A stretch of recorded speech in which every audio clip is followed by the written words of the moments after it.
Bapak Ibu, sering tak kita berantem di dalam rumah kita? Tiba-tiba anak kita nangis tengah malam tanpa alasan. Tiba-tiba ada masalah kecil dalam rumah kita, kok jadi masalah besar sampai terucap talak. Kadang kita pulang ke rumah tidak merasa nyaman, kita merasa kesempitan, ada sesuatu yang aneh di dalam rumah kita tapi kita tidak tahu, sampai kita minta didoakan atau mendatangkan guru ke rumah kita supaya mendoakan, karena kita ada merasa sesuatu yang di dalam rumah kita yang belum jelas, gangguan, makhluk halus, apa alam gaib, macam-macam. Tahu enggak sebabnya apa itu semua? Ini sebabnya semua, termasuk anak-anak kita yang bandal, rewel, tidak bisa diam dan bisa menuruti orang tuanya. Itu semua gara-gara ada banyak syaitan dalam rumah kita. Banyak syaitan dalam rumah kita. Sebab adanya banyak syaitan, kehilangan barakah, rahmat dan kehilangan keberkahan dan kemuliaan dari Allah Subhanahu wa taala. Obatnya apa? Obatnya sudah disabdakan oleh Rasulullah sallallahu alaihi wasallam. Alaikum iqra'u surat al-Baqarah. Al-baytu alladhi tuqra'u fihi suratul Baqarah yafirru syaitanu min. Rumah yang di dalamnya bacakan suratul Baqarah, syaitan bakal kabur, lari. Lari dari rumah yang ada bacakan dalamnya suratul Baqarah. Boleh baca, boleh setel. Dan lebih baik kita baca.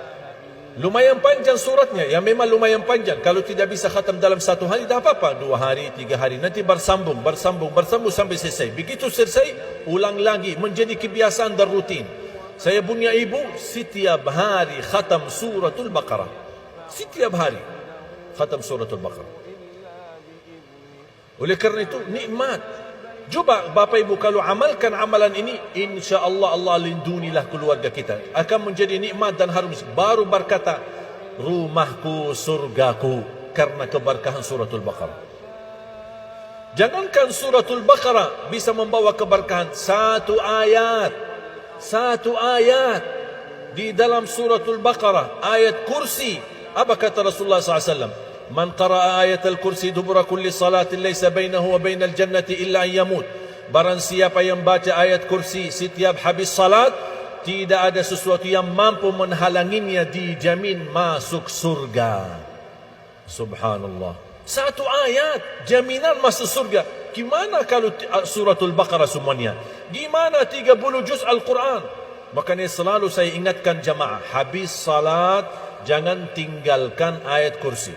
Astaghfirullah, astaghfirullah, astaghfirullah, Allahumma antas salam wa minkas salam, dan seterusnya sampai akhir. Baca ayat al-kursi. Sibuk, ada rapat, ada meeting, mepet, waktunya buru-buru, tak apa-apa. Baca ayat al-kursi, habis itu tinggalkan masjid, musallahnya, pergi.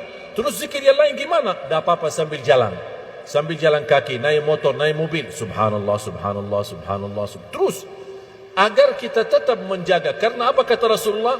Barang siapa yang baca selepas salat ayat kursi, dijamin menjadi ahli surga. Bahkan dibaca di saat tidur. Kana lahu minallahi hafidh wa la yaqrabahu syaitan. Dijaga oleh Allah dan tidak akan didekati oleh syaitan. Ayat al-kursi di waktu tidur. Anak-anak kita sudah terlanjur tidur, belum baca ayat kursi, boleh ibu-ibu, bapa-bapa bacakan. Sambil usap kepalanya, usap wajahnya, usap badannya, membaca ayat kursi. Allah lindungi anak kita dari mimpi buruk, dari godaan, dan tidak akan didekati oleh syaitan. Jangan digoda oleh syaitan, tidak didekat oleh syaitan. Faham Bapak Ibu?